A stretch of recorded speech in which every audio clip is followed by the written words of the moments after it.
Type 2 diabetes is reversible, but sometimes you need a little bit of help. That's why we have world renowned diabetes reversal expert, Dr. Dansinger, who joins us every week for office hours. And we invite all of you to join us every single week. And if you want Dr. Dansinger to deep dive into your situation and help with what you're eating and maybe shouldn't be eating, then drop us an email at info@padhelp.org, and we will get you on with Dr. Dansinger every single week. Today, guess who we have here, Dr. Dansinger? We have Lori, who's here with us, and she is going to be sharing her story and hoping you can demonstrate how you help patients through diabetesreversalpartners.com. Sounds good. I'm very excited. Lori, it's great to meet you. Thanks for being with us today. It's nice to meet you too, Dr. D. So I've said before, the most important thing a doctor can do is listen to the patient. So we are ready to listen, and please share what you can about yourself, starting with what makes you interested in having this conversation today. Well, I'm interested because I've been diagnosed with type 2 and I've had it for a while. And it's not a fun deal because I miss a lot of food that I used to be able to eat. And mainly fast food, junk food.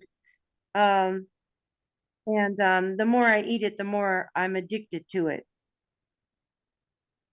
And so I've had to change my evil ways, so to speak, and uh, learn how to make my own food, which I'm not really great at, but I try. I have a wok. I have actually an authentic Chinese wok, so I try to use that. And so basically, I'm finding that for myself, unless I can get super creative or something, I'm just basically eating a little protein and some vegetables and not much fruit. And all the fun stuff seems to have to go if I want to lower my darn A1C and be healthy. Lori, you've done a great job spelling out a dilemma that most people with diabetes deal with. This feeling of being, I'll say between a rock and a hard place. If you know that one. On the one hand, a person can just stick to their usual routine, which is fueling the diabetes, allowing it to get worse, or to do the hard work of making sacrifices and eating less of the foods that are fueling the problem is very difficult for many people. I too, you know, I would say most Americans, love, you know, have had a relationship with fast food. And when I was a teenager, about once a month, mom would get the day off of cooking dinner, and dad and I would go out and we would go to all the, a fast food restaurant. And I have a lot of fond memories. And occasionally I'll even eat that stuff because it still tastes good to me. And so many people with diabetes are trying to find the balance between strictness and freedom. And for many people, it's different from smoking, for example, where you can just have zero, or alcoholism, where the goal is to not have a drink that day. With food, including treats, it's much more, it's not black and white. You know, you're gonna, we all eat unhealthy foods from time to time, and navigating the gray zone is really tricky. Would you agree? Is that what you're describing? Yes, yes, it is. Yes, it is. And I don't know what's going on with the fast food industry, but I don't trust them because what I'm noticing is versus when I was, back like say in the 70s and you go to McDonald's and you'd eat it and then you forget it. Well, today, or, and you'd have it at another time, but it wasn't like this stuck on your brain kind of a thing. If I eat it now, if I go have a Big Mac with fries, it sets me up for more. And I didn't, and back in the day, it didn't do that to me. So I don't know what's going on. Are they poisoning us or what? But it's becoming more and more addictive to eat those things. Right. And I wish I had an easy answer. I wish I could just say, oh, turmeric's the answer. But, you know, I I'll acknowledge a few things. First of all, the human brain is very complicated and it goes through some changes. Secondly, the food itself has evolved. So fast food places I'm not saying that the Big Mac tastes any different, is any different, or the quarter pounder with cheese or the filet of fish. Those foods really aren't different than they were 50 years ago.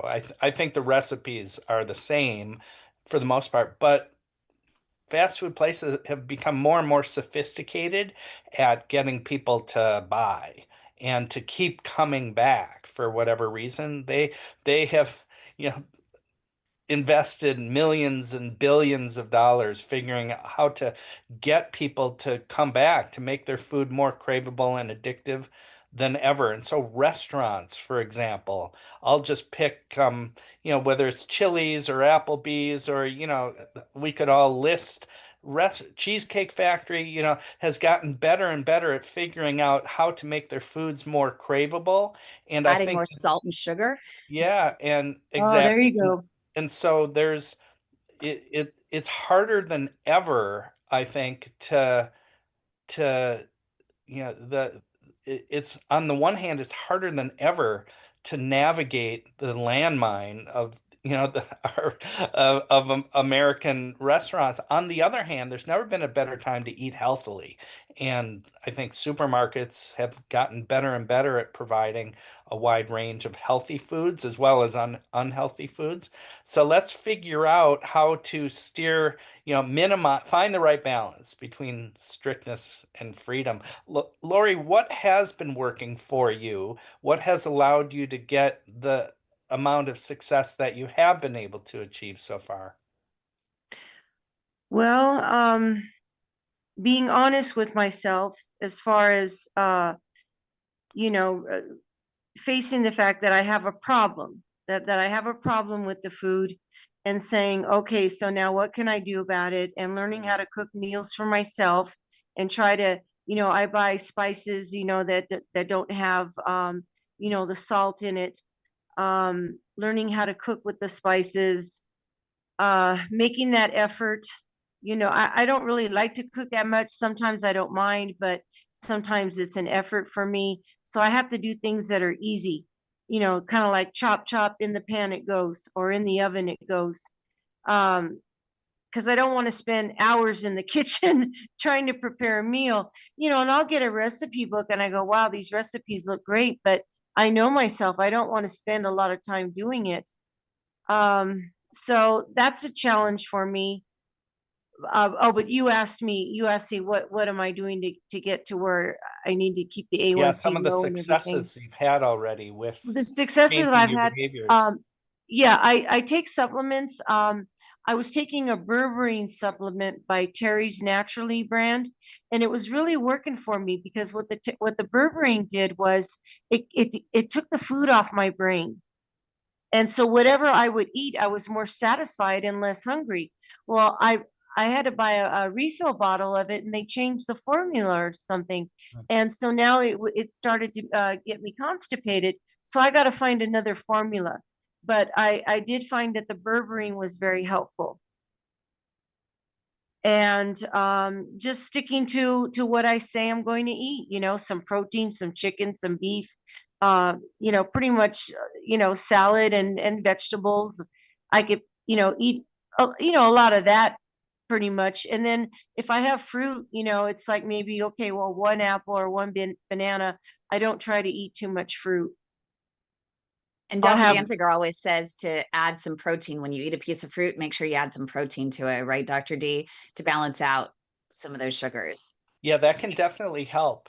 So, Lori, you've got, some progress that you've made with your, day-to-day, week-to-week yeah, behaviors. And I think many people, by joining a community like ours, right, the Global PAD Association, and um, putting yourself in the position to be supported by others. Kim, have you found lots of people, once they join the community, can leap forward on their own, health journey? Yeah, I mean, we just had Becky that recently, she even posted the other day. I don't know if I shared it with you. She's so excited. She keeps doing updates in the group as to her progress after you inspired her to take action and start making the changes that she needs to make. And so it does really help. And we had Alan that ended up, you suggested a recipe that took you 10 minutes to make. It took us 10 minutes to make, which was just shrimp and snow peas Oh in a yeah. yeah, right, it was just in a saute pan. Use a little olive oil or avocado oil. But what we discovered, actually, we did 2 weeks of this, Dr. Danzinger. One week where I was cooking the recipe with our chef Eric on Patty's Plate, youtube.com/the outside the way to my heart. um so we each had our own versions of it. And what we discovered in the second week, we had Alan and we had our friend Douglas join us, and they cooked their own versions of it. And we realized that you could have this style of recipe in your wok every single night with a different set of vegetables. So you go to Walmart or go to the dollar store if they have a frozen food section and pick up the frozen vegetables, mixed vegetables. You can get bell peppers, you can get a mix of mushrooms, potatoes, carrots, string beans, whatever. You can get all kinds of different mixes of vegetables, and you could just pour that into a saute pan, mix it up, and then put it to the side, and then cook some protein, whether it's chicken, whether it's shrimp. You can add the lemon to your shrimp. I know you like lemon with your seafood. You Mm. can add tofu or tempeh or just whatever protein you want, and then saute it a little bit, make sure it's cooked, put the vegetables back in, mix it in, add your Mrs. Dash or oregano or whatever spices you want, cayenne pepper, and you could have it different. You can even just make a whole big wok full on a Sunday night, and you could have 3 or 4 meals for the week right there from that one wok. That's a good idea. Thank you, Kim, for sharing those. So Thank you, yeah, that Kim. just goes, so putting yourself in the position of being, having a support system in as many ways as you can is a major tip. And a lot of my patients have found that the recipe for successful eating is 1/4 willpower and 3/4 planning. So Mm. at first, many people just white knuckle it and say, I'm just, oh, I'm just gonna skip that. I'm craving this. I'm craving ice cream. I'm just not gonna do it. But the you want to rely on your willpower, the least necessary, and you want to, Yeah. by using methods of preparation so that you have the right food in the right place at the right time, then you don't have to rely on willpower. You're not getting caught off guard and having to resist temptations because you're already full from healthy foods. So getting better and better with your planning. You want to know in advance what's going to be for lunch and dinner in the next 48 hours. And very few people could tell you what they're going to be eating 48 hours from now. It takes practice. Yeah. I'll also acknowledge that doing the right thing, you know, it taking the high road is requires, you know, it's not as easy sometimes as taking the shortcut. And Um, there's a big difference between knowing what to do versus doing it consistently week after week after week. We get tired of every day going through the same steps. I mean, preparation and willpower, it uses up energy. It's hard. So I'm acknowledging that there needs to be a payoff in order to sustain the hard work of taking the high road. Mm-hmm. So what are some tangible things? I mean, she loves fast food, Dr. Danziger. What's worked Oh. for some people? I know that we talked to Becky and she loves her triple cheeseburger. And one of the things that she has noticed really works is over at Trader Joe's, they have these sourdough, Egyptian sourdough pita pockets that she cuts in half. She sticks them in the air fryer, cuts it in half, and then she puts her own little bison burger with onions and tomato and stuff in there. Caramelized onions, she says, helps a lot with satisfaction. Just sauteing the onions and then sticking them in there. I'm adding the Dijon mustard and some unsweetened ketchup in there, and she says that satisfies her craving for that triple cheeseburger now, which is really great. But what are the things, Lori? What do you crave at the fast food that maybe he can help you with some suggestions to or alternatives? Sometimes I crave a Big Mac. Um, and See, the worst one I crave is this place. It's just a little hole in the wall burger takeout place, like a no name takeout. I think it's called Bill's or something down in Santa Maria. And they got the pastrami sandwich. And they lots got of salt. the yeah, yeah. Oh, I love salt. I love salt more than sugar. And then Yeah. they got the taquitos, which are deep fried. And so that one sticks on my brain. And then as far as the sweet is the chocolate pineapple shake. And I'm gonna try to make my own sugar-free version of that with Hershey's sugar-free syrup. And I know they say that the sugar-free stuff is bad for you because of the aspartame and everything, but you know what? I got to choose the lesser of the two evils, and so I'm gonna go get my Hershey's zero sugar syrup. Right. So I do agree with that idea of the lesser of the two evils. I've always said that about artificial sweeteners is that they're not great, and Right. who knows what they're doing to the body, and researchers are looking into that, but it's not as bad as what sugar does. So there's a middle ground to be navigated. Yeah, and I can get almond milk or cashew milk instead of milk, and then I can just get my pineapple, chop it up, mix it in a blender, and maybe add just a little banana, and I got my own shake. So what if you actually instead of that syrup, Dr. D has always talked about he's a fan of stevia, right? Is it stevia? Yeah, or Stevia. Dr. D, stevia or stevia. stevia. That's the best of the So artificial sweeteners. Yeah. so Right, what if you got some raw cacao? Because I know you're into the nutrition wellness stuff, right? Get some right. raw cacao from Terrasul, and you can mix it with a little bit of the liquid stevia, and that becomes your chocolate.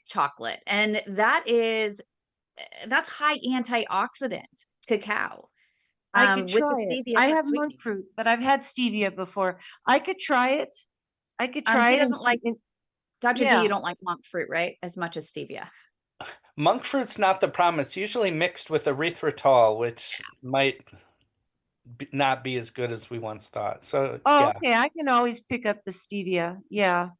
Yeah. Kim, going back to Becky, who got the Egyptian sourdough. I have a problem with bread. It's a high carb, right? Yeah, but if you're gonna go get a Big Mac, isn't that better than a Big Mac? Well, it might be. I'd have to look at the carb grams because they tell all the diabetics, Uh, skip the carbs, low carb. And I love bread. I love sourdough bread. But what if, right, Dr. D, what if you could have that once and you could have half? Isn't it better than having the bun? Because remember, Lori, I asked you, I'm like, can you just get do a lettuce wrap? Because that's the lesser of Yes. two evils. And Yes, you I've said, done no, that at I like In-N-Out. my bun. You said, if I go get a Big Mac, I want my bun. Well, yes, Oh, yes. yes. Yeah, and here's the problem with me and bread and buns. It makes me more hungry.